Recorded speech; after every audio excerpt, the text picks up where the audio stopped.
lagi. Yang ketiga nanti kita juga akan bergabung dengan sahabat Nusron Wahid.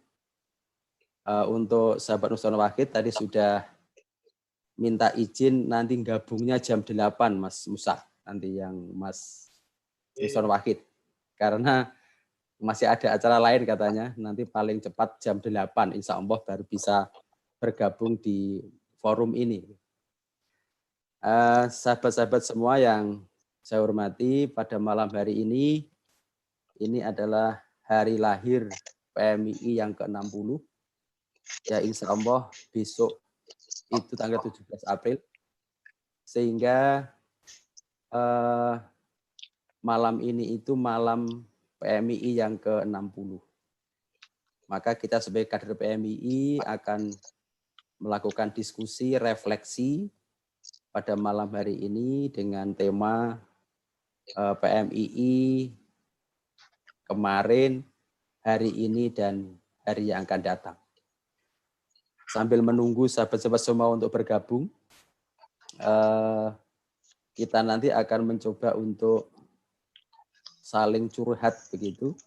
Bagaimana sebenarnya potret PMII yang dulu, sekarang, dan yang akan datang. Karena PMII ini memang kalau dilihat dari sisi substansi organisasi memang cukup dinamis PMI itu. Dilihat dari sejarah berdirinya juga banyak makna yang perlu kita ambil. Nanti bagaimana sahabat-sahabat Profesor Musa Hadi yang sudah lama berkecimpung dan juga sahabat Nusron Wahid yang juga mantan PB PMII dan juga sahabat Hindun Anisah yang juga aktivis PMII di UGM dulu. Nanti bagaimana bisa berbagi pengalaman dan nanti juga akan disambung dialog dengan sahabat-sahabat semua bagaimana format PMII ke depan dalam rangka untuk mensikapi berbagai fenomena yang ada. Sebelum itu, karena ini yang narasumber 3 yang sudah bergabung ini Mas sahabat Profesor Musa Hadi dari UIN Wali Songo, dan sambil menunggu teman-teman dan kami sampaikan kepada teman-teman nanti mohon untuk yang partisipan ketika narasumber berbicara kami mohon nanti di-unmute aja ya. Saya juga akan mencoba meng-unmute tapi nanti jangan di-mute lagi, jangan diaktifkan lagi suaranya supaya nanti ketika narasumber berbicara kita bisa mendengarkan. Nanti kita semua juga akan saya kasih waktu untuk sharing bersama sahabat-sahabat semua. Dan ini juga partisipan terus bertambah. Nanti sambil seiring waktu, insya Allah nanti bisa bertambah terus. Dan ini sebelumnya kami kasih kesempatan dari sahabat Musa Hadi, saya sapa dulu. Assalamualaikum Mas Musa Hadi. Waalaikumsalam. Pripun kabare? Sehat nggih? Tambah seger kita Alhamdulillah baik. Suara saya Mas nggih, lancar nggih di jenengan nggih suaranya. Lancar alhamdulillah. Nggih. Ini kesibukannya apa Mas Musa? Tetap di rumah terus ini ya? Justru work at home itu lebih dahsyat. Lebih produktif begitu? Luar biasa karena sebagai dosen itu ngajar, bimbingan, nguji, mulai dari ujian komprehensif, ujian proposal, ujian tesis, dan seterusnya disertasi, itu semua online dan semua dokumen lewat online. Sehingga, waduh, bertumpuk-tumpuk dan berjejal-jejal gitu. Malah tambah kerja ya, wayah gini ya. Sementara kita ini kan sudah mulai tua, kalau lama-lama berhadapan dengan layar monitor, apalagi layar monitornya kecil, itu waduh capek. Jadi lebih capek work at home daripada kerja di kampus. Ya. Oke lah, ya usia boleh tua, tapi semangat tetap seperti PMII lah. Begitu. Tangan, ya. Oke begini sahabat Musa, ini sambil menunggu yang lain, Persilahkan Mas Musa sebagai ya Ketua IKPMI Jawa Tengah dan juga sebagai guru besar di UIN Wali Songo dan juga aktivis PMII sejak kecil itu, aktivis PMII sampai di Korcap Jawa Tengah itu, panjenengan saya yakin sudah punya pokok-pokok pikiran yang perlu disodakohkan sama sahabat-sahabat yang lain untuk menambah wawasan. Kami persilahkan Mas Musa, ya waktu maksimal sekitar 15 menit Mas Musa. Kami persilahkan, monggo. Ya, Assalamualaikum warahmatullahi wabarakatuh. Assalamualaikum warahmatullahi wabarakatuh. Yang pertama, tentu mari kita menyampaikan ucapan selamat hari ulang tahun PMII yang ke-60. Organisasi kita yang lahir pada 17 April 1960 dan kita sekarang ini memperingati hari ulang tahun yang ke-60. Keren. Jadi tanggal lahirnya sama usia, tahun lahirnya sama usia yang diperingati itu sama-sama 60. Sehingga ini momentum yang luar biasa untuk kita melakukan refleksi terkait dengan perjalanan dan sejarah dari organisasi besar yang bernama Pergerakan Mahasiswa Islam Indonesia. Nah, saya ingin mengingatkan lagi kepada kita semua bahwa sesungguhnya peringatan mengenai hari lahir itu ya penting, ya tidak penting. Tidak penting, kenapa peringatan nggak penting? Ya kalau kita hanya terjebak pada formalitas peringatan dan kita tidak mampu untuk meletakkan peringatan ini dalam suatu paradigma yang penting dan mendasar terkait dengan kesadaran sejarah, itu peringatan itu ya nggak penting. Nah, peringatan itu menjadi penting ketika kita mampu untuk meletakkannya dalam dialektika sejarah. Dialektika sejarah itu kan dialektika 3 dimensi. Dimensi masa lalu, dimensi masa kini, dan dimensi masa yang akan datang. Dan 3 dimensi ini ketika berdialektika itu membangun sejarah. Dalam konteks peringatan kita ya tentu membangun sejarah organisasi besar yang bernama Pergerakan Mahasiswa Islam Indonesia ini. Itulah sebabnya maka coba kita renungkan bersama the past, the present, sama the future. Yang ini kita rangkai dalam rangkaian fungsional yang harmonis yang memungkinkan kita untuk mengambil ibrah, mengambil pelajaran yang berharga dari peristiwa-peristiwa masa lalu terkait dengan organisasi kita. Di situ ada elan vital, di situ ada etos, ada values, ada nilai, ada orientasi, ada visi, yang kemudian bagaimana cetusan awal dari masa lalu kita itu formulanya sekarang ini. Sekarang ini tuh PMII itu apa? Sekarang ini PMII itu menjadi organisasi yang dibaca oleh publik atau mencitrakan dirinya itu seperti apa dan bagaimana. Bagaimana publik itu melihat PMII. Yang jangan lupa jangan sampai hanya berhenti di situ. Kemudian kita mencoba untuk merumuskan apa yang perlu kita susun sebagai rencana paradigmatik dan rencana aksi untuk masa depan PMII. Dimulai dari hari ini, dimulai dari keadaan kita yang sekarang. Nah, dalam skema yang seperti itulah maka peringatan termasuk harlah PMII ini menjadi bermakna. Kalau kita tidak mampu untuk meletakkan dalam paradigma dialektik yang seperti itu ya biasa ucapan selamat hari lahir, hanya gitu saja berhenti, kemudian setelah itu ya kita nggak bisa menangkap apa-apa, nggak ada spirit yang kita bangun, tidak ada rumusan aksi yang lebih fungsional, yang lebih relevan untuk menghadapi tantangan zaman ke depan. Nah, coba kita lihat PMII itu sebagai sebuah organisasi dia lahir dari rahim NU menurut sejarahnya. Tidak bisa kita pungkiri. Karena kan sejarah PMII itu kan lahir dalam spirit dan dalam konteks ketika orang-orang NU itu punya kesadaran untuk memiliki angkatan mahasiswa dari NU. Ini yang saya rasa harus kita ingat. Bahwa PMII itu lahir, bahkan PMII itu kan lahir dari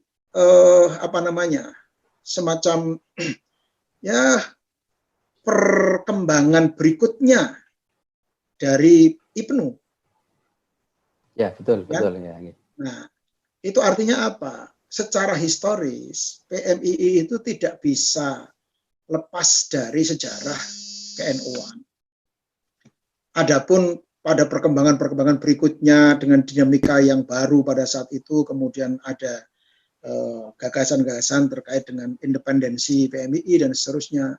Dan kemudian sampai sekarang PMII itu kemudian masih mewacanakan bagaimana hubungan dengan NU itu masih dalam tanda petik kalau saya membaca itu hubungan baina wa baina. Hubungan yang sekarang ini menurut saya perlu untuk didiskusikan lagi, bahkan mungkin untuk dicari formula yang lebih relevan dalam tantangan kehidupan kita dalam berbangsa dan bernegara yang sekarang ini. Itu dengan, maksudnya yang itu, Mas. Maksudnya yang interdependensi itu ya? Iya. Maksudnya hubungan PMI yang interdependensi itu ya, dengan NU yang baina itu ya? Iya, ya. Maksudnya kan dulu kenapa hubungan independensi dan interdependensi itu muncul itu kan dalam konteks tantangan pada saat itu, di mana PMII tidak mau terkooptasi, PMII harus menjadi angkatan yang lebih merdeka, tidak dibayang-bayangi oleh nama besar yang itu kadang-kadang gerakan dan berbeda dengan gerakan mahasiswa, mungkin dipahami seperti itu. Tapi dalam konteks kita sekarang di mana tantangan dan serbuan itu luar biasa besar dari kanan kiri, ada elemen-elemen masyarakat kita yang baru yang juga luar biasa dinamis gerakannya. Kemudian juga di perguruan tinggi sendiri menuntut adanya perubahan-perubahan mendasar. Saya rasa kita perlu memperbincangkan lagi tentang konsep bagaimana relasi PMI itu dengan NU. Munculnya misalnya KMNU, munculnya elemen-elemen baru di NU yang luar biasa, itu menjadi sesuatu yang perlu untuk kita renungkan kembali. Tidak hanya itu kan hanya salah satu aspek saja.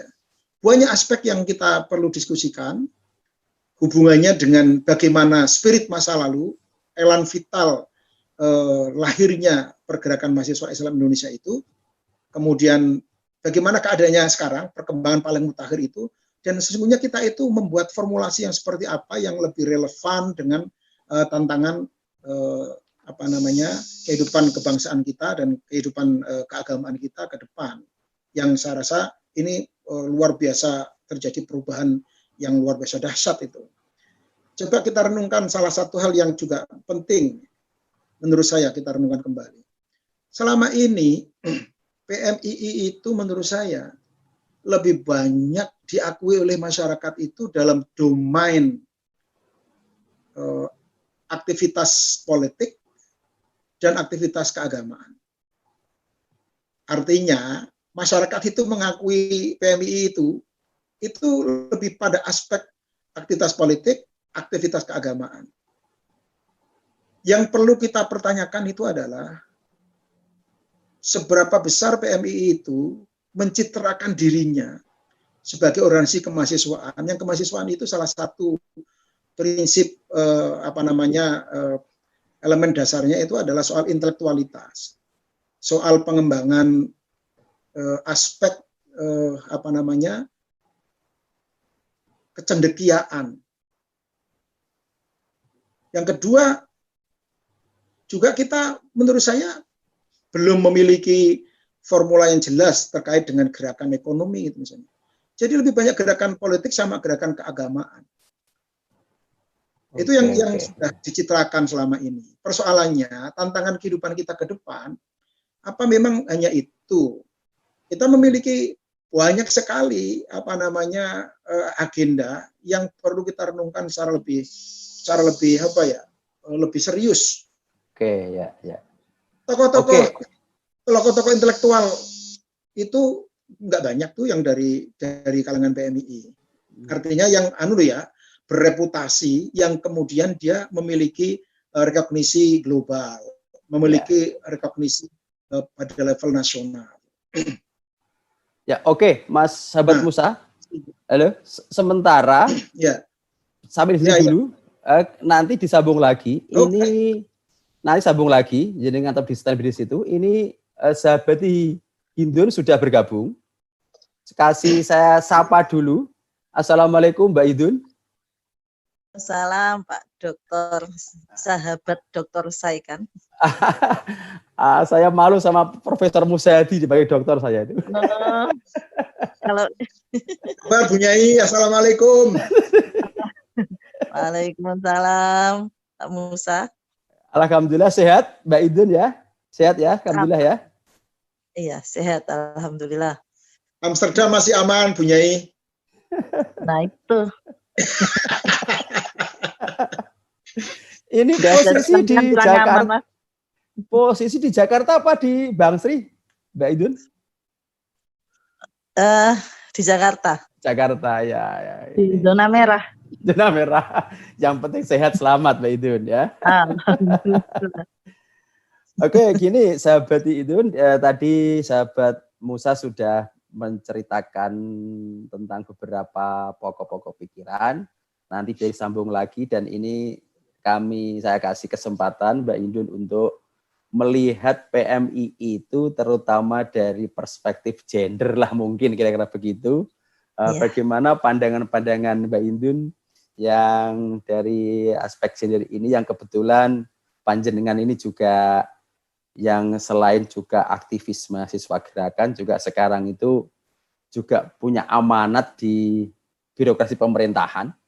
Sehingga akan bisa melihat seperti apa PMI itu, gerakan PMI terutama di era sekarang, dalam pandangan orang yang sekarang ini ada di birokrasi pemerintahan. Kalau tadi Profesor Musa tadi, ya melihat dari birokrasi kampus lah kira-kira begitu. Nah ini bagaimana pandangan sahabat Indun untuk melihat itu. Kami kasih waktu sambil menunggu bergabungnya sahabat Nusron Wahid, karena beliau tadi bilang jam 8 baru bisa bergabung begitu. Monggo kami silakan Mbak Idun. Monggo. Matur nuwun. Sahabat saya kan, alhamdulillah bisa bergabung di sini. Beberapa yang disampaikan Pak Musa itu sebenarnya juga yang menjadi kegelisahan saya. Kalau melihat PMI secara umum dalam arti tadi berbagai isu yang dimunculkan, memang itu juga yang menjadi perhatian dan menjadi tantangan PMI saya kira. Nah, berkaitan dengan bagaimana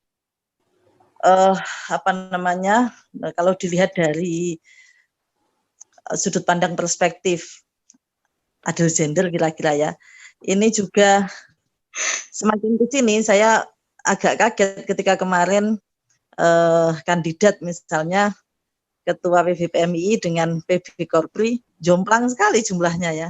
Yang kandidatnya yang satu itu yang sudah mengikuti seleksinya itu antara 17 sama 3. Kenapa ini yang di PB Korpri hanya kemudian 3? Pertanyaan dengan 17 itu kan segala hal berkaitan dengan afirmasi politik ini kan juga menjadi pertanyaan, karena selama ini teman-teman sahabati PMI ini luar biasa gitu loh yang kiprahnya ya selama ini. Dan kalau kita lihat dalam sejarah bagaimana sahabati pada masa itu sekarang ini sudah menjadi tokoh. Tapi semakin ke sini saya lihat maskulinitas PMI justru yang semakin menonjol, yang lebih menonjol. Sehingga ketika orang ngomong PMI kemudian itu yang tergambar itu adalah laki-laki. Nah,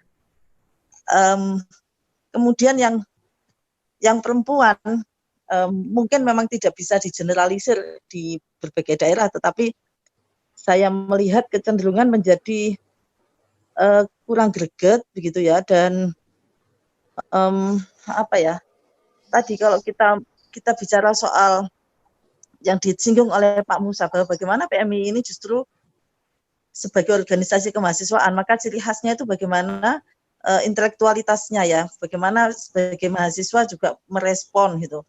Kemudian kalau dilihat dengan persoalan-persoalan yang ada di masyarakat, bagaimana merespon permasalahan-permasalahan di masyarakat. Nah, ini yang PMI yang sahabati di PMI yang sekarang ini agak gagap, dan saya juga beberapa kali diundang dengan Kopri PMI itu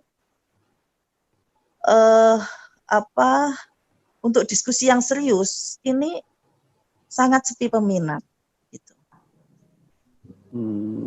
Ini saya kira belum lagi kalau kemudian sudah menikah, maka ini yang saya lihat ini hanya sedikit sekali yang kemudian melanjutkan perjuangan pergerakan, kira-kira begitu. Nah, kegelisahan ini kan menjadi sesuatu yang kemudian kalau kita lihat misalnya ya, kemudian meskipun tadi disinggung tidak berpolitik, tapi tetap kita lihat misalnya posisi-posisi yang di posisi strategis ini juga kalau dihitung antara yang laki-laki dan perempuan ini tetap banyak yang laki-laki dari IKA PMI. Ini yang luar biasa, maksud saya dulu saya ketika masa-masa mahasiswa misalnya kita berdiskusi istilahnya saat itu ya benar-benar menghayati betul gitu ya, apa sebuah pergerakan itu seperti apa, menghayati betul. Nah, yang sekarang ini saya lihat menjadi semacam ya itu ruhnya itu yang kurang. Jadi kehilangan ruh gitu. Terutama di ini. Maka ini memang perlu saya kira perlu duduk bersama, dirumuskan bareng gitu ya. Bagaimana sih arah pergerakan ini, bagaimana sahabat dan sahabati ini, bagaimana memaknai pergerakan. Iya. Tadi sudah disinggung misalnya adanya KMNU. Kenapa sih ada KMNU muncul gitu? Mestinya itu kan menjadi otokritik juga terhadap PMI. Gitu. Kenapa harus ada KMNU? Dan juga kalau saya tanya kepada mahasiswi yang perempuan, entah di berbagai perguruan tinggi secara acak itu saya tanya, kamu ikutnya apa? PMI apa KMNU gitu. Itu kalau yang perempuan ya, meskipun ini belum survei secara valid, tapi saya tanya secara acak itu, terutama yang alumni dari tempat saya misalnya, atau dari Jogja misalnya, itu rata-rata kemudian memilih KMN. Nah, ini tentunya ini menurut saya perlu menjadi perenungan yang serius gitu ya, dan perlu ditanyakan kenapa seperti itu. Nah, padahal pengkaderan di PMI itu menurut saya luar biasa gitu ya. Nah, apa yang salah gitu ya, sehingga kemudian ketika ada preferensi ini kenapa gitu. Jadi preferensi yang mereka lakukan, saya ketika saya tanya itu memang ya berdasarkan ketika melihat kiprah gitu, bagaimana cara berorganisasi gitu, ya. Juga perform dari dari pengurus-pengurus misalnya, itu ternyata menjadi dasar preferensi mereka gitu, untuk untuk memilih organisasi. Sehingga saya kira ini dihalah yang sekarang ini perlu itu tadi, perlu dirumuskan, dan terutama bagi perempuan, terutama untuk yang sahabat ini ya, ini memang saya misalnya melihat pelatihan tentang gender di entah itu di rayon atau di komisariat gitu ya, itu atau bahkan di cabang, itu pasti pesertanya itu juga tidak banyak. Dan apalagi kemudian laki-laki itu juga seperti ya kurang support kalau bisa dibaca seperti itu. Saya kan mengisi juga diminta yang sekarang ini ya untuk untuk mengisi tentang misalnya di seminar tentang gender atau di mereka membuat semacam sekolah gender seperti itu, sehingga kesannya kata saya dan saya dicurhati sama pengurus, iya kalau diajak serius ini agak susah. Nah, ini juga mungkin PR juga bagi Pak dosen, Pak Musahadi, seperti itu ya. Bagaimana menumbuhkan giroh intelektualitas dan tidak hanya intelektualitas ya, tapi bagaimana giroh pergerakan juga gitu bagi perempuan gitu. Sahabati PMI ini loh. Sehingga tidak sekedar untuk berorganisasinya tidak sekedar kumpul-kumpul, memang bermakna. Nah, ini memang yang saya rasakan gitu. Dari yang sahabati PMI itu ya. Sementara di grup-grup IK PMI yang perempuan ini wah maksudnya sangat aktif gitu. Yang maksudnya angkatan-angkatan dulu itu. Nah, ini saya kira ya. Mohon maaf, tapi di perguruan tinggi, di perguruan tinggi itu pada level prestasi formal banyak didominasi oleh kader-kader perempuan. Misalnya, wisudawan terbaik itu berseri-seri di perguruan tinggi seperti di UIN Wali-Songo itu justru perempuan-perempuan itu yang mendominasi. Yang apa? Juara apa, Pak? Ya. Juara apa, Pak? Wisudawan terbaik di perguruan tinggi, bagian besarnya itu perempuan. Lah PMI apa enggak? PMI kalau di UIN. Oh iya, di UIN ya. Enggak, maksud saya tidak hanya itu, Pak. Maksudnya intelektualitas itu maksud saya giroh intelektualitas itu ketika kemudian di forum-forum diskusi, forum-forum seminar, itu loh maksud saya, Pak. Kalau sekedar IP ya beda, Pak. Saya sebut sebagai prestasi PK itu gampang itu beda itu, Pak. Berarti harus punya kecerdasan intelektualitas yang real dalam kehidupan masyarakat gitu ya, Bu Nyai ya. Ya. Saya sempat agak marah misalnya pernah saya memarahi ini pengurus PMI itu loh, bisanya ikut acara yang itu justru melecehkan perempuan, saya bilang gitu kan. Dan mereka tidak sadar kalau itu melecehkan perempuan itu. Saya, aduh, gimana kalian itu? Itu pernah gitu. Jadi mahasiswa yang terlibat di satu event kegiatan, kita diminta, tapi itu melecehkan tuh atas namanya PMI gitu. Malah, ini jadi ya itu tadi, karena kemudian saya bilang makanya kalau diskusi ayo sehingga kita tahu. Nah, ini yang memang saya kira forum-forum diskusi ini yang kurang itu, forum diskusi yang serius, yang benar-benar membicarakan tentang masyarakat ini bagaimana caranya bisa menarik gitu ya, membuat mereka tertarik terutama bagi sahabati ini. Itu menjadi PR kita karena apa namanya, seperti di Jepara misalnya itu malah IPPNU itu lebih ini gitu. Lebih aktif misalnya. Lebih aktif gitu ya. Ya. Dan kemudian PPNU sama PMI itu juga mestinya di IPNU, IPPNU. Nah, mereka sebenarnya beririsan juga sih. Karena pengurusnya juga beririsan sebenarnya. Tapi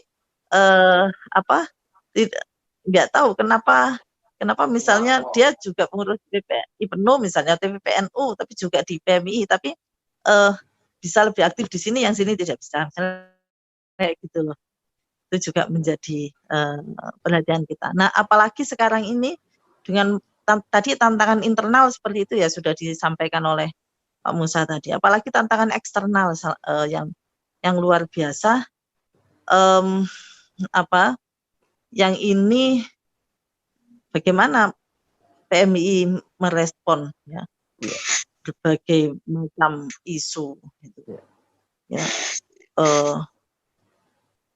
Yang ada di masyarakat itu seperti apa sikap PMII misalnya gitu ya. Kita jarang mendengar kemudian bagaimana PMI bersikap terhadap suatu hal.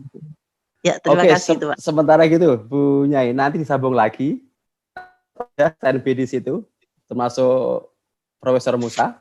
Ini sahabat Nusron Wahid kayaknya sudah bergabung ini. Yang mana ini? Kami sapa dulu sahabat Nusron. Assalamualaikum Mas Nusron. Mas Nusron.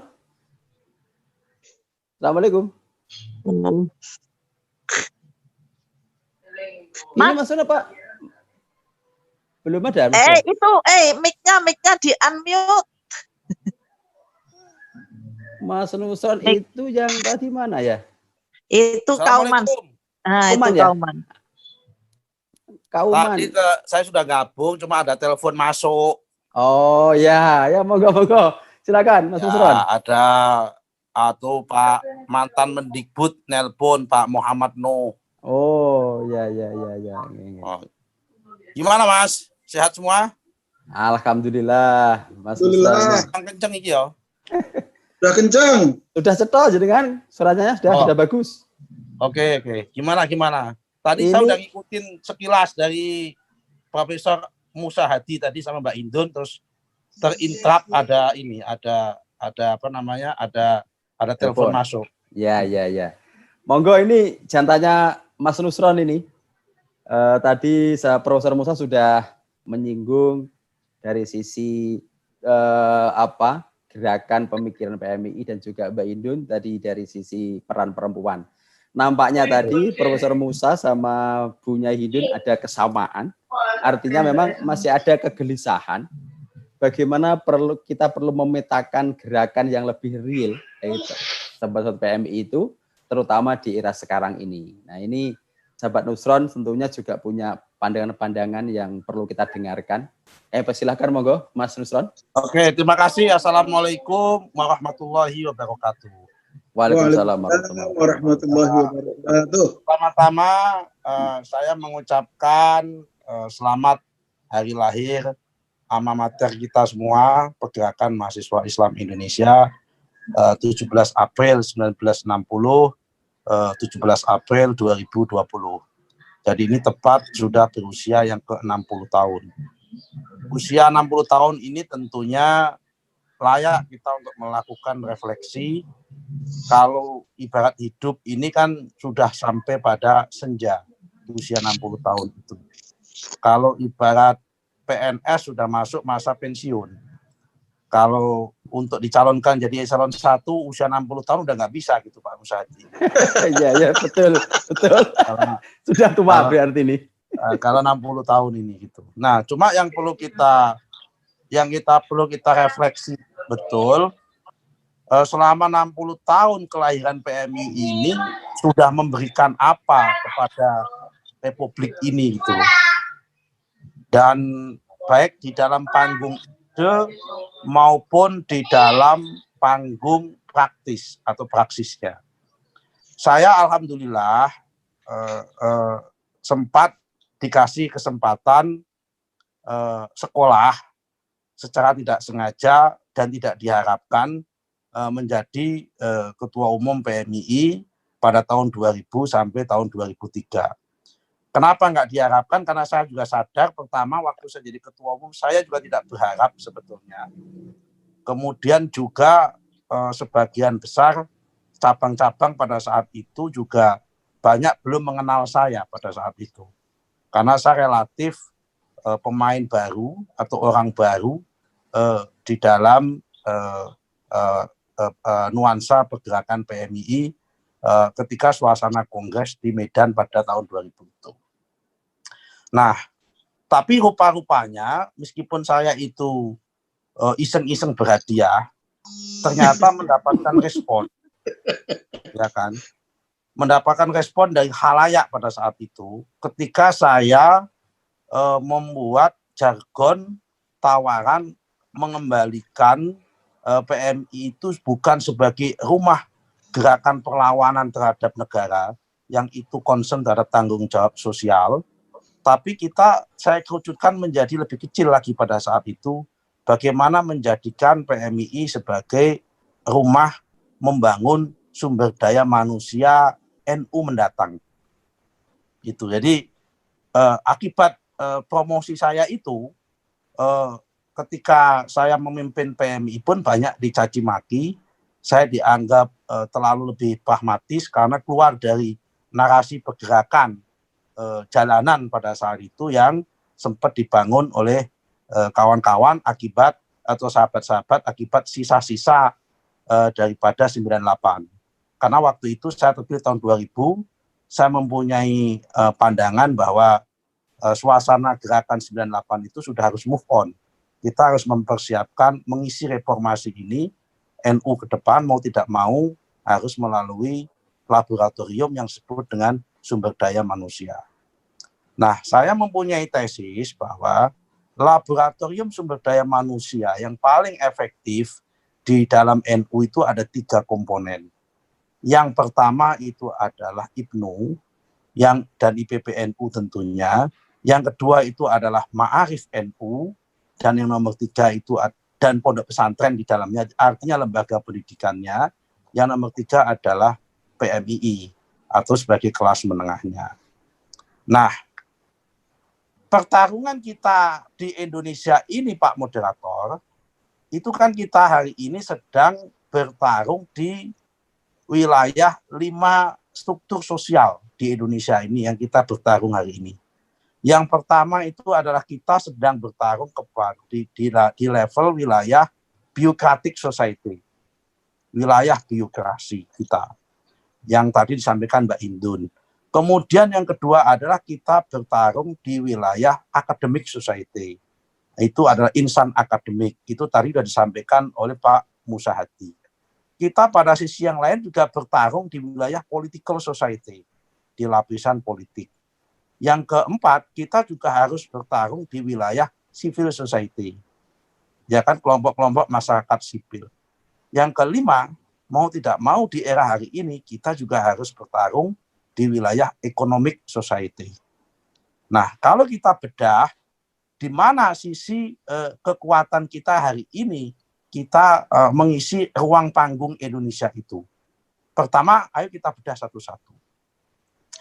Di dalam bureaucratic society ada sekitar 90, di Indonesia ini ada 96 kementerian dan lembaga setingkat menteri atau lembaga negara. Ada 96 KL, kementerian dan lembaga. Saya buat rata-rata di dalam KL itu ada minimal 5 sampai 8 eselon 1. Nah, kita menghitungnya satu aja. Kalau kita ini ada pertarungan, ada berapa kontribusi PMII di wilayah itu, di bureaucratic society itu. Nah, ini question mark pertanyaannya. Kemudian kita tarik kepada wilayah yang kedua, yaitu wilayah academic society. Di wilayah perguruan tinggi, teman-teman yang menjadi perguruan tinggi. Ada perguruan tinggi baik PTN maupun PTS, baik umum maupun Islam, kita menghitung ada berapa profesor yang NU, ada berapa rektor yang PMII, dan ada berapa profesor yang NU yang PMII, ada berapa dokter yang PMII, dan kalau kemudian dikerucutkan lagi, ada berapa profesor yang eksakta yang di PTN dan PTS, ada berapa profesor atau dokter yang ilmu sosial dan humaniora, dan kemudian kalau yang di PTAI ada berapa yang rektor di PTAI dan ada berapa ini. Di wilayah ini kita perlu menghitung, rasa-rasanya kita pun juga belum dominan pada level itu. Nah, kemudian kalau kita tarik pada pertarungan ketiga, di political society, di jabatan-jabatan politik. Hari ini ada 575 anggota DPR RI. Ada 9 anggota BPK. Ada 9 hakim konstitusi. Ada 45 hakim agung. Yang semua itu dipilih berdasarkan elected, bukan appointed. Dalam arti berdasarkan karena pemilihan. Karena bicara pemilihan berarti masalah politik. Belum DPRD provinsi, belum DPRD kabupaten, belum pada level bupati, gubernur, dan sebagainya yang itu semua dipilih secara elected. Nah, ada berapa kader PMII dari 575 itu? Saya kemarin menghitung kurang dari 60 hari ini. Berarti hanya 10% lebih sedikit. Plus minus hanya 10%. Itu pun belum nyampe. Plus minus segitu. Artinya masih belum optimal dibandingkan dengan kekuatan laboratorium sumber daya manusia lain. Karena pada sisi lain kita juga berkompetisi dengan lembaga-lembaga sejenis, dengan kelompok-kelompok sejenis, dan dengan organisasi sejenis yang bermain di level yang sama. Ini pada level ranah yang ketiga, di political society pun kita belum dominan. Padahal secara politik, kita sering mengklaim bahwa basis NU itu grassroots-nya kuat. Nah, kemudian yang keempat di level civil society. Di level civil society, yang paling menonjol kita adalah di community organizer. Yang itu paling menonjol kita banyak sekali, saya melihat kawan-kawan sahabat-sahabat kita yang di PMI itu bermain di community organizer. Itu Mbak Hindun CS bermain di level itu. Tetapi pertanyaan kemudian adalah sejauh mana di community organizer itu mampu membangun jaringan sosial, bahkan pada level permainan global. Saya masih sedikit pesimistis bahwa sahabat-sahabat kita yang bermain di level community organizer di tingkat basis itu masih menjadi sekedar downline daripada kepentingan funding, bukan atas dasar pertaruhan narasi keberpihakan maupun narasi keterpanggilan atas kebutuhan dari masyarakat, tapi masih based on project dari funding maupun dari pesanan-pesanan yang ada dari funding-funding dari global dan sebagainya. Buktinya berbagai pekerjaan-pekerjaan pendampingan basis ketika fundingnya itu menghentikan, kemudian berhenti, tidak sustainable. Artinya apa? Teman-teman hanya dijadikan downline project, bukan atas dasar kesadaran yang kemudian mampu membangun itu menjadi sebuah social entrepreneurship yang itu adalah sustainable. Hanya sedikit yang mampu seperti itu, salah satunya adalah Mas Bahak yang ada di Koryatun Toyibah di Salatiga itu, saya ikutin concern mampu, meskipun awal-awalnya bermula dari juga dukungan daripada funding, tapi kemudian dari funding itu bermutasi, bermigrasi menjadi semacam social entrepreneur dan social korporasi tersendiri yang kemudian jadi kekuatan mandiri dan berjalan secara alamiah dan kemudian kokoh sampai sekarang. Nah, kemudian yang paling rawan kita ini adalah pada pertarungan di economic society maupun entrepreneur society. Ini benar-benar kita kita benar-benar kekuatan yang paling minim kita ada di sini di economic society ini. Nah, yang paling tidak kompetitif kita ada di economic society. Kita sama-sama ngerti, nggak usah kita bedah peta kue ekonomi nasionalnya, nggak usah kita bedah, ya kan? Kita ini kuat di sektor apa? Secara ekonomi, kita kuat, ada nggak alma mater kita, anggota kita yang kuat di sektor migas? Ada nggak alma mater kita yang kuat di sektor pangan? Ada nggak alma mater kita yang kuat di sektor telco? Ada nggak alma mater kita yang kuat di sektor ikan? Ikan dalam arti hulu sampai hilir, tidak hanya nangkep ikan, tidak ada jari ikan, tapi pada level sampai industrialisasi ikannya. Ada nggak kita yang kekuatan kita yang bermain pada level industri kreatif dan sebagainya? Ini benar-benar kekuatan ekonomi ini, economic society ini kita yang paling lemah. Padahal kita selalu mengklaim bahwa kita mewakili intelektual dari NU, rahimnya dari NU, yang itu secara grassroots kuat, tapi keperpihakan kita di level ini kita minim. Nah, sekarang saya masuk fase yang paling terakhir.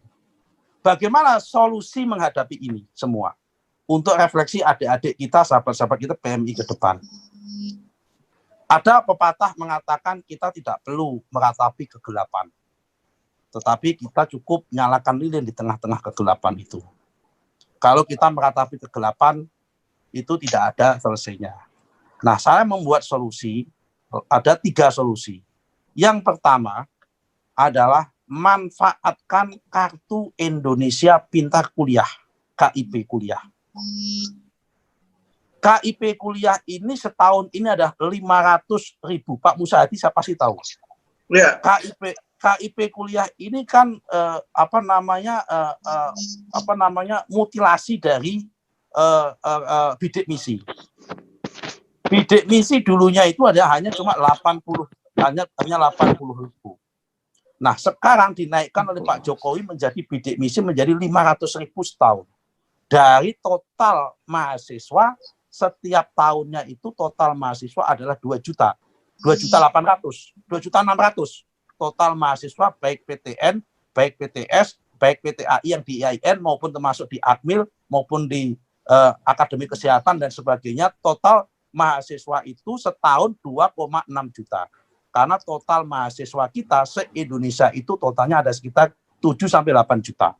Tapi mahasiswa baru itu totalnya 2,6 sampai 2,7 juta. Yang 500.000 itu mendapatkan KIP kuliah. Nah, bagaimana sekarang PMII ini mampu melakukan mobilisasi adik-adik SMA yang terbaik untuk bisa mendapatkan KIP kuliah dan diarahkan mereka itu adalah daftar di kampus-kampus yang terbaik untuk mengisi ruang kosong pertarungan di 5 medan tadi yang kita sebut tadi, mulai di Bureaucratic Society dan sebagainya tadi itu. Nah, itu langkah yang pertama. Langkah yang kedua, mau tidak mau adik-adik dan sahabat-sahabat PMI ini harus menerima kritik otokritik. Tadi Mbak Indon tadi dengan sangat cerdas. Ya. Tadi Mbak Indon tadi dengan cerdas menggambarkan, saya akan ingin menambah, wajah PMI itu adalah maskulin. Kalau saya tidak hanya maskulin, Mbak. Wajah PMI hari ini itu wajah yang menakutkan. Kalau orang itu mendengar kalau itu anak-anak itu mendengar PMII, itu adalah sosok seorang mahasiswa yang rambutnya gondrong, yang tidak pernah mandi, yang pakai sandal jepit, kemudian yang IPK-nya jebol, ya kan? Kemudian yang kuliahnya lama. Nah, ini ada satu cerita, ya kan? Ini perlu diubah citra ini. Saya mendapatkan kesan itu dari mana? Saya mendapatkan kesan itu, saya sampling dari anak saya dan 10 temannya anak saya tanya. Kebetulan anak saya kuliah di UGM. Dia tidak dia kuliah di UGM, saya tanya, "Kamu udah ikut PMII belum?" "Belum." Akhirnya saya paksa ikut PMII. Begitu ikut PMII, ketemunya wajah-wajah seperti itu. Kemudian saya tanya ke teman-temannya yang tidak punya latar belakang bapaknya aktivis, kenapa kesannya PMII menakutkan? Nah, ini apalagi yang perempuan dengan tampilan PMI yang semacam itu, kader-kader wanita lari karena nggak nyaman. Maka solusi kedua adalah ubah dulu branding PMII aktivisnya. Jangan bermemori ini menjadi PMI tahun 70-an, tahun 60-an, tahun 80-an. Ini udah era lain. Eranya era milenial, eranya era orang ganteng, eranya era orang pintar. Bukan lagi kita bangga dengan tidak lulus, kita bangga dengan IPK jebol, kita bangga dengan tidak masuk kuliah. Ini enggak lagi era seperti itu. Nah, ini yang kedua. Yang nomor 3, tidak ada pilihan lain.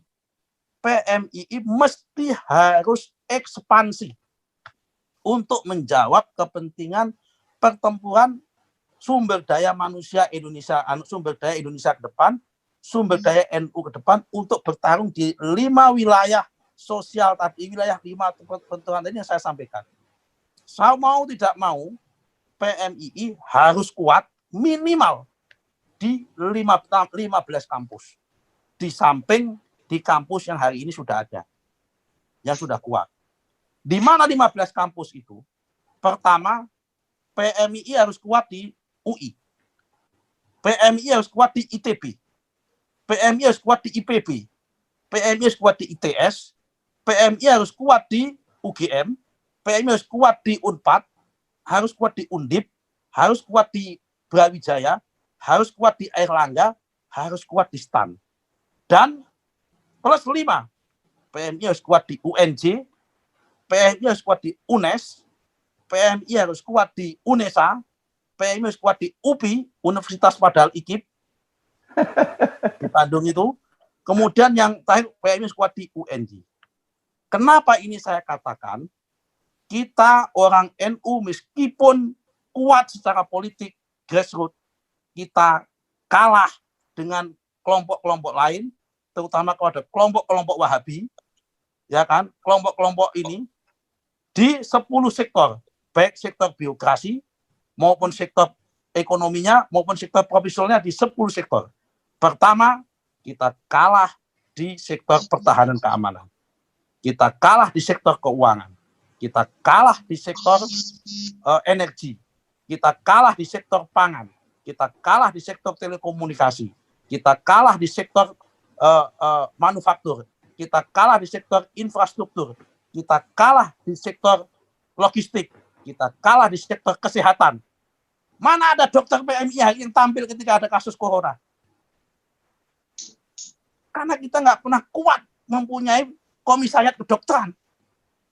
Sehingga ketika ada corona seperti ini, tidak ada kader PMI yang tampil. Nah, kemudian kita harus kuat di sektor pendidikan yang tadi saya sebut.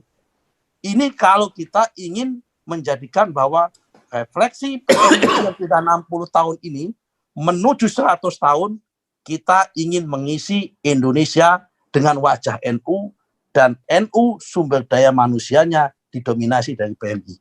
Saya kira itu Pak Sehan. Ya, agak panjang, saya mohon maaf. Ya, nggak apa-apa. Terima kasih, sahabat Nusron. Dan sahabat Musyadi, juga sahabat Hidun, saya memperhatikan dari yang dipaparkan 3 narasumber tadi, ini ada titik singgung yang berbeda, artinya ada sama-sama keresahan begitu 3 narasumber kita ini, tentang bagaimana membangun gerakan yang lebih efektif. Nanti dipertajam dari sahabat Musa dan juga sahabat Hidun. Tadi sahabat Nusron banyak berbicara tentang gerakan PMI itu dari aspek birokrasi, gitu ya. Padahal lima. Birokrasi, pendidikan kemudian juga, akademik, politik, civil society, sama economic society. Ya,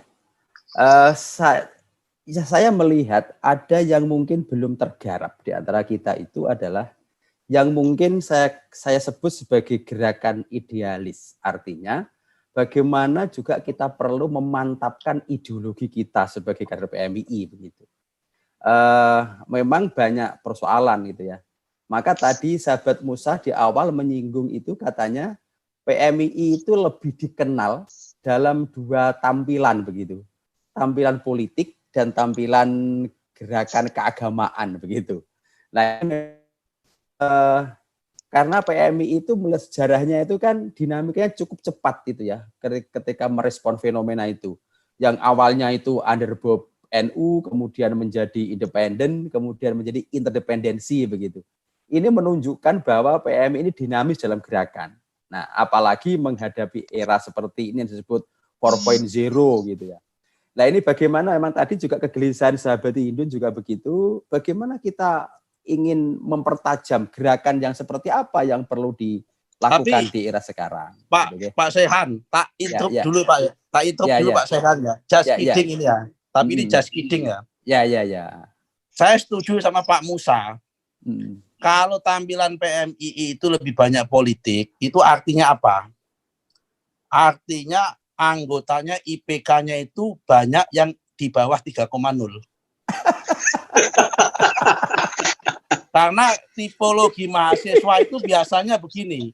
Kalau yang IPK-nya 3,5 ke atas, dia itu cenderung ingin menjadi pemimpin di kampus. Jadi dosen, jadi dekan, jadi apa. Kalau IPK-nya 3,1 sampai 3,4, dia cenderung ingin kerja di Biograd atau jadi profesional. Ya kan, di bank atau jadi Kemenak atau di mana, kalau alumni IAIN di Kemenak, kalau alumni IKIP ya kerja di Dignas begitu. Ya kan, kalau IPB di pertanian itu rata-rata IPK-nya 3,1 sampai 3,4. Lah yang IPK-nya di bawah 3,0 ini itu yang banyaknya biasanya jadi politisi. Pak Nusron IP-nya berapa? Aku alhamdulillah 3,86. Wah, agak di politisi. Makanya saya kesasar, jadi politisi saya kesasar.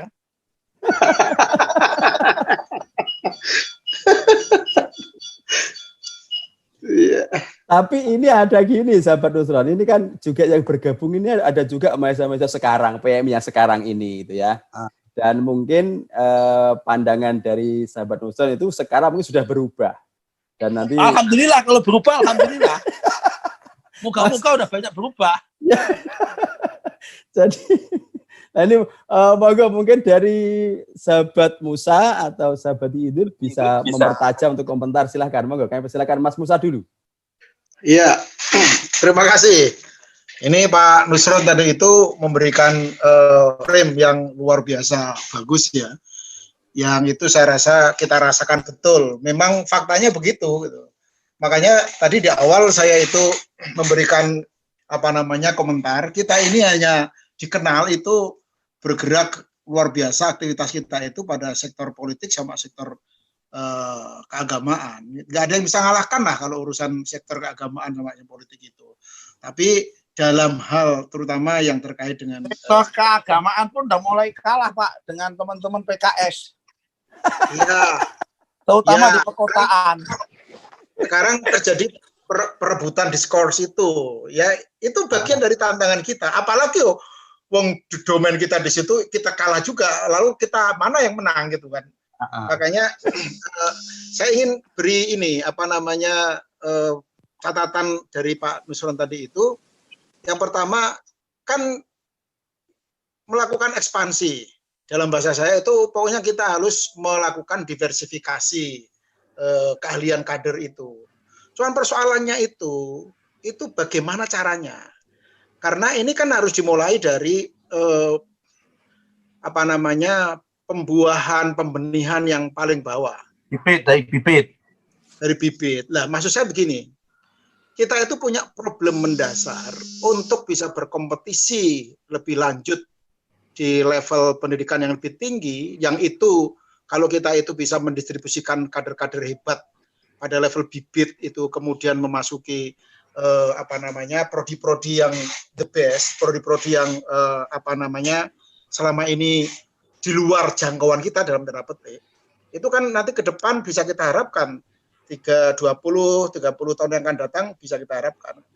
Nah, kita punya problem terkait dengan penguasaan bahasa asing itu konkret pada level inilah, pada level real tantangan kita. Sejak dulu program-program beasiswa, LPDP, program-program tadi yang disebut Pak Nusron itu yang terkait dengan KIP kuliah dan seterusnya. Itu menurut saya pada level kemampuan intelektualitas, tes potensi akademik, kader-kader kita itu nggak jelek-jelek amat, hebat-hebat. Apalagi orang-orang yang dididik di pesantren, itu menurut saya kan memiliki tidak hanya sekedar hebat dalam pengetahuan akademik, tapi lebih dari itu adalah mereka itu memiliki kemandirian, memiliki skill memimpin yang luar biasa. Persoalannya itu nggak bisa bahasa asing. Nah, sementara kalau nggak bisa bahasa asing, memasuki yang pertama bahasa asing, yang kedua itu ilmu-ilmu eksak, matematika, IPA, itu lemah kita itu. Nah, pertanyaannya, jika sejak lama kita itu bisa mengidentifikasi problem kita untuk merealisasi dari skema yang ditawarkan Pak Nusron itu adalah problemnya bahasa asing sama eksakta itu. Mengapa kita tidak mampu ya sampai sekarang itu untuk menjadikan mereka-mereka itu lulusan-lulusan MTS, Alia, SMA di pesantren, SMK di pesantren itu yang betul-betul memiliki kemampuan bahasa asing. Yang menurut saya harus ada program yang sadar dan sistematis, cara sadar sistematis untuk menyelesaikan problem itu. Tawaran-tawaran beasiswa banyak dari luar negeri segala macam, tapi mencari orangnya susah. Gitu. Nah, begitu kena dapat, ya orang sembarang tidak tentu memiliki komitmen, rahim persentuhan dengan rahim sejarah ke-NU-an, rahim sejarah ke-PMI-an. Yang komitmennya saya rasa kan berbeda dengan orang-orang yang memang sejak kecil dia lahir dari rahim keluarga ke-NU-an gitu, dan ke-PMI-an. Nah, ini mengapa kita tidak berusaha untuk melakukan pembibitan sejak awal. Entah kita itu punya program yang sederhana-sederhana saja. Misalnya begini, misalnya seluruh IKPMI di cabang-cabang atau seluruh pengurus cabang NU itu punya program pembibitan sejak SD atau sejak MI atau sejak MTS lah, untuk mengirim mereka ke Pare gitu misalnya. Setiap kali musim liburan sekolah 3 bulan ke sana dibiayai, anaknya siapapun dibiayai untuk belajar bahasa asing itu. Misalnya begitu. Jadi kalau kita tidak melakukan seperti itu, ya sejak kita omong-omong saja. Sudah berkali-kali diomongkan berbusa-busa, tapi tetap saja problem itu nggak selesai sampai sekarang. Itu yang pertama. Yang kedua, yang saya rasa perlu untuk difikirkan betul itu adalah soal yang saya termasuk orang yang galau sekali dengan perubahan-perubahan dramatis yang akan terjadi pada masa-masa yang akan datang ini dalam waktu dekat, yakni sebagai implikasi dari era disruptif, era disruption itu, yakni perubahan-perubahan yang dramatis, yang perubahannya cepat luar biasa, yang membuat konstelasi masyarakat kita, kompetisi itu menjadi sedemikian cair gitu. Tidak ada lagi kalangan-kalangan yang tidak terkalahkan, tidak tergoyahkan, itu nggak ada sekarang ini di era disruption itu. Yang saya bayangkan adalah justru di era seperti ini kita harus bisa memilih skill, keterampilan-keterampilan tertentu yang paling dibutuhkan untuk menghadapi era yang seperti itu. Karena di era disruption itu menurut saya ada perubahan mendasar terkait dengan soal keahlian, expertise. Dulu memang keahlian itu bersifat kredensial. Jadi orang itu ahli dalam bidang agama, itu berarti orang-orang yang belajar di pesantren, belajar di PTKI, kemudian orang yang ahli dalam bidang teknik mesin, ya orang yang ahli berceramah itu ya yang lahir dari lembaga-lembaga keagamaan. Nah sekarang itu enggak ya. Sekarang itu setelah terjadi demokratisasi ilmu pengetahuan di era disruption itu, yang terjadi itu adalah terjadi pergeseran dari credential export ke common export, keahlian berbasis komunitas masyarakat. Jadi sekarang ini orang tidak perlu, ini yang kita pikirkan Pak Nusron, orang tidak perlu harus masuk berbondong-bondong di perguruan tinggi dengan prodi A atau B untuk ahli dalam bidang itu sekarang, karena sekarang sudah mulai disinyalir ijazah itu menjadi tidak terlalu menentukan. Kita itu dididik di mana tidak terlalu menentukan ke depan. Nah, yang seperti ini saya rasa akan menjadi momentum bagus untuk menyalip di tikungan. Artinya orang-orang yang selama ini berjalan secara established, mapan gitu, yang kayaknya tidak tergoyahkan, balung-balung gede, lalu balungan besar itu nggak bisa mungkin dikalahkan oleh bangunan cilik. Gitu. Untuk sekarang ini justru momentum untuk siapapun bisa mengalahkan siapapun. Kalau kita mau belajar dari misalnya Gojek yang bisa mengalahkan raksasa-raksasa bisnis transportasi gitu misalnya, atau Bukalapak yang bisa mengalahkan raksasa-raksasa di bidang ekonomi. Nah, di bidang expertise, keahlian, di mana terjadi demokratisasi pengetahuan itu, maka ini momentum yang sangat bagus untuk kader-kader PMII, bahkan pada kader-kader lewat kampung, untuk melakukan akselerasi dan mencari terobosan. Syaratnya menurut saya cuma 2, creativity and innovation. Jadi bagaimana kita menyediakan ruang yang memungkinkan bagi lahirnya kreativitas sama inovasi di kalangan mereka. Meskipun wong kampung, wong desa, sekarang kan semuanya punya akses internet semua. Desa nih, rumah saya itu Betah Walang, pelosok luar biasa, wong Demak. Luar biasa. Bahkan waktu saya sekolah dulu itu saya sering ditanya, "Lo desamu kita termasuk Indonesia apa ora? Biru putih apa ora?" Nah, sekarang itu nggak ada bedanya loh, tinggal di desa seperti saya itu dengan tinggal di Amsterdam sekalipun, di markasnya Bunyai Hindun yang dulu pernah saya dimasakkan nasi dia atau apa itu luar biasa itu nggak ada bedanya. Nah, itulah sebabnya maka momentum ini digunakan untuk menyadarkan siapapun dalam keadaan seperti apapun itu bisa melakukan akselerasi dan melakukan terobosan, lompatan, bahkan nyelip atau melampaui mereka-mereka yang selama ini established dalam kemapanan, dalam kehebatan, dan dalam puncak. Gitu.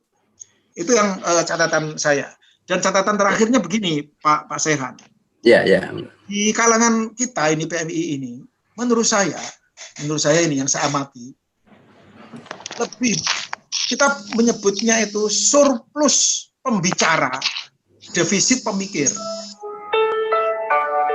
Pembicara itu banyak, tukang ngomong itu banyak, narasumber itu banyak. Tapi yang memasok pikiran-pikiran itu nggak banyak.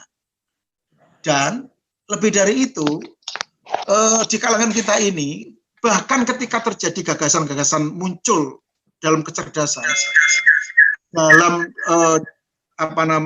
pikiran-pikiran yang genuine, yang cerdas, itu yang kira-kira itu memiliki terobosan, itu kita tidak cukup memiliki ruang untuk memupuk, membenihkan, dan kemudian memperbesar. Tapi seringkali kita itulah justru kalau dia muncul dengan gagasan itu malah dimatikan. Jadi, ini menurut saya persoalan sinergi antar elemen dari yang pembicara, dari pemikir, politisi. Ini menurut saya ada problem serius di kalangan alumni PMII itu, menurut saya. Mereka berjalan sendiri-sendiri dalam kompetisi yang menghilangkan sinergi. Kompetisi yang tidak bersinergi itu menurut saya sekarang nggak zamannya, karena di era sekarang itu competition itu menjadi tidak relevan. Yang relevan adalah partnership, collaboration, bekerja sama. Karena kalau kompetisi, itu hancur semuanya lah, gitu. Nah, karena nalar dan aktivitas politik kita itu yang paling menghegemoni alam pikir kawan-kawan di PMII itu, maka nalar politik itu nalar kompetisi. Kalau nalar politik itu bukan nalar kolaborasi, bukan nalar partnership. Politik itu menghadirkan kultur kompetisi yang menghilangkan sinergi. Itu kesimpulan saya, Pak Nusron setuju apa enggak, saya nggak tahu. Pada saat pikiran-pikiran cemerlang itu lahir dari intelektual, itu level eksekutor yang kemudian how to make it real, to become true, itu nggak ada level yang bawah itu. Jadi levelnya itu level bicara semua gitu loh. Jadi level eksekutor pada level action, membuat kerangka kerja yang lebih applicable, itu tidak banyak atau bahkan miskin lah kita itu untuk urusan seperti itu. Nah ini menjadi pikiran kita bersama, terutama yang saya rasa perlu direspon oleh orang-orang yang berada di pusat kekuasaan seperti Pak Nusron, Bunyai Hindun yang sekarang menjadi orang hebat di Jakarta itu. Terima kasih. Assalamualaikum. Waalaikumsalam. Terima kasih sahabat Musa. Dan tadi juga cukup menarik responnya itu. Jadi memang ada problem dari kita sendiri, kader kita sendiri juga ada kelemahan dari aspek bahasa, gitu ya. Ada kelemahan dari aspek kerjasama yang harmonis.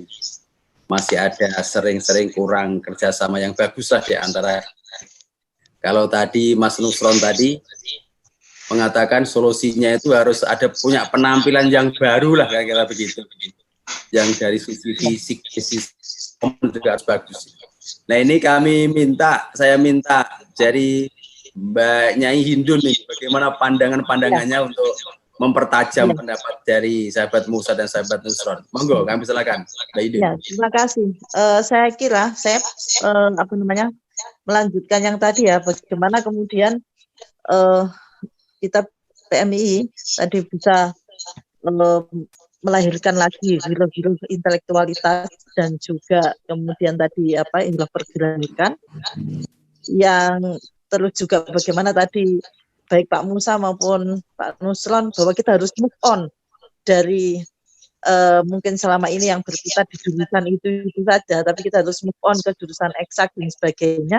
Saya kira itu nanti ada dua hal. Yang pertama tadi bagaimana kita hubungan kita dengan NU, artinya ini kan kita punya wadah NU ini ya, yang kalau kemudian ngomong pembibitan dan sebagainya itu kan ada di NU semua, ada LP Ma'arif di situ, ya ada RMI misalnya.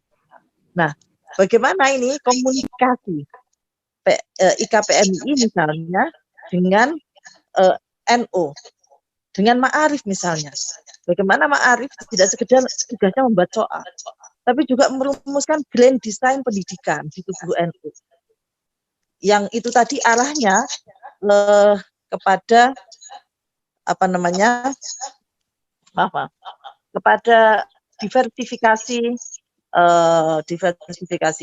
profesi, diversifikasi pendidikan dan sebagainya ya. Nah, maka ini memang saya kira momen untuk kemudian bagaimana bisa bermesraan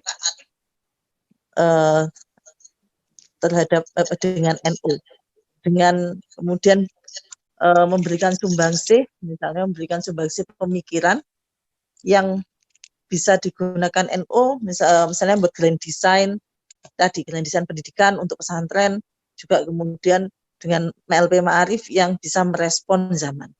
Kemudian yang kedua, atau cara yang kedua ini juga tidak bisa simultan dilakukan, terutama ini yang saya lihat juga fenomena di kalangan mahasiswi ya, yang perempuan ya. Ini kalau di kampus-kampus umum itu tadi yang disinggung soal gerakan-gerakan mahasiswa Wahabi misalnya kami dan sebagainya itu kan juga mengarah pada kader-kader NU di fakultas-fakultas kedokteran, fakultas teknik misalnya. Nah, mereka kemudian berhasil mengkamikan mahasiswa NU. Kenapa tidak kita balik mem-PMI-kan? Nah, mahasiswa kedokteran itu mem-PMI-kan mahasiswa di fakultas teknik misalnya. Ini yang selama ini kita masih jago kandang, ya, maksudnya kemudian tidak berani yang di UGM misalnya, bagaimana PMI UGM ini gerakannya di fakultas kedokteran ini bagaimana? Punya target bisa yang masuk PMI berapa dari mahasiswa kedokteran dari ini. Nah tentunya tadi dengan mengubah branding image-nya ya PMI yang bahasanya Pak Nusron menakutkan atau sangar atau mungkin saya ya maskulin itu memang perlu ini, karena apalagi kemudian kalau dikaitkan dengan sekarang ya generasi milenial yang sekarang ini mereka idola mereka tadi sudah disinggung Pak Nusron, idola mereka bukan lagi yang yang berwajah tahun 70-an, tapi yang sekarang ini yang mereka yang penampilannya menarik, mereka yang kemudian punya public speaking yang menarik juga seperti itu. Ini juga perlu dilihat dan dikuasai sebagai bagaimana strategi gitu ya di PMI ini agar branding image-nya PMI ini benar-benar mempunyai branding image yang bagus dan ini menjadi diminati. Nah, ini tentunya tadi memang butuh pemikir itu. Ini harus ada yang memikirkan memang. Mulai dari misalnya Pak Nusron, nah misalnya ya Pak Musa, yuk memikirkan bareng, kita duduk dengan adik-adik yang sekarang, bagaimana ini untuk istilahnya PMII ini agar semangat pergerakannya memang berbeda dengan zaman Orde Baru ya. Kita tidak bisa kemudian menyamakan sekarang ini dengan masa Orde Baru, memang sangat berbeda. Nah, yang saat ini yang kita hadapi ya seperti yaitu tadi, bagaimana generasi milenial saat ini, bagaimana juga mereka di kampus-kampus umum seperti itu yang cenderungnya itu adalah cenderung ke Wahabi gitu ya, bahkan sehingga mahasiswa yang asalnya NU malah ikut ke sana. Nah, ini bagaimana strategi-strategi itu. Jadi saya kira itu kita memang pertama perlu kita bersinergi dengan NU dan yang kedua kita memang harus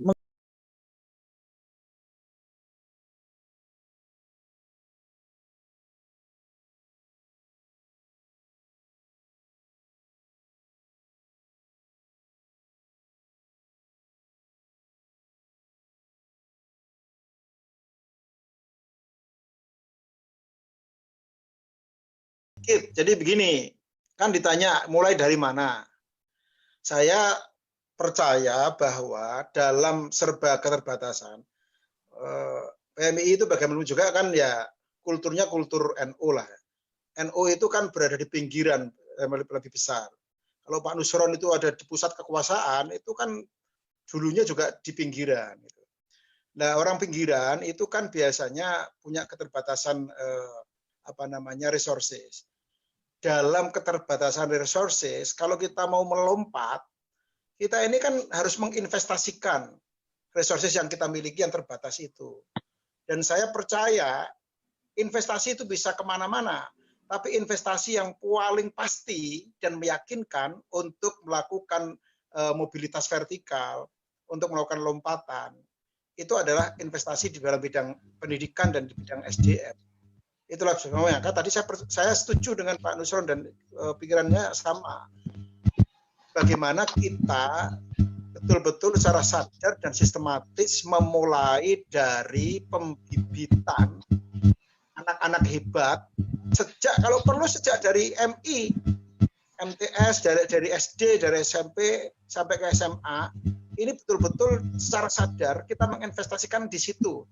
Karena kalau kita menginvestasikan di situ, itu berarti ada harapan yang hampir pasti 10-20 tahun berikutnya itu pasti akan panen. Kalau saya masih percaya begitu, Mbak. Jadi bisa saja dimulai dari yang macam-macam, yang lain-lain. Tapi yang paling menjanjikan menurut saya adalah investasi human resources di bidang pendidikan. Terima kasih. Ya, terima kasih dari semua partisipasi dan perhatian dari semua narasumber dan partisipan. Dan ini sudah molor lebih 15 menit, ya diskusi sudah hampir 2 jam. Dan ini memang saya yakin tidak akan pernah selesai ketika dilanjutkan, karena ini diskusi untuk kita perbaikan semuanya. Jadi catatan saya adalah, karena ini diskusi refleksi hari lahir, tentunya kita memang selalu menyadari akan kekurangan kita, yang kita jadikan perbaikan untuk masa yang akan datang. Lebih baik kita menyadari kekurangan daripada kita tidak merasa ada kekurangan. Yang kekurangan itu kita jadikan pijakan untuk langkah berikutnya. Dan intinya adalah hari esok lebih baik daripada masa sekarang, dan sekarang lebih baik dari masa kemarin. Itu yang terpenting gitu. Jadi demikianlah diskusi pada malam hari ini. Dan tentunya mungkin ini masih banyak sahabat-sahabat yang ingin bertanya, tapi karena waktu, mungkin lain waktu bisa kita sambung lagi dalam suasana yang berbeda. Yang terpenting kita tetap kompak, tangan terkepal, maju ke muka. Terima kasih atas perhatiannya, sahabat Nusron, sahabat Musa Hadi, sahabat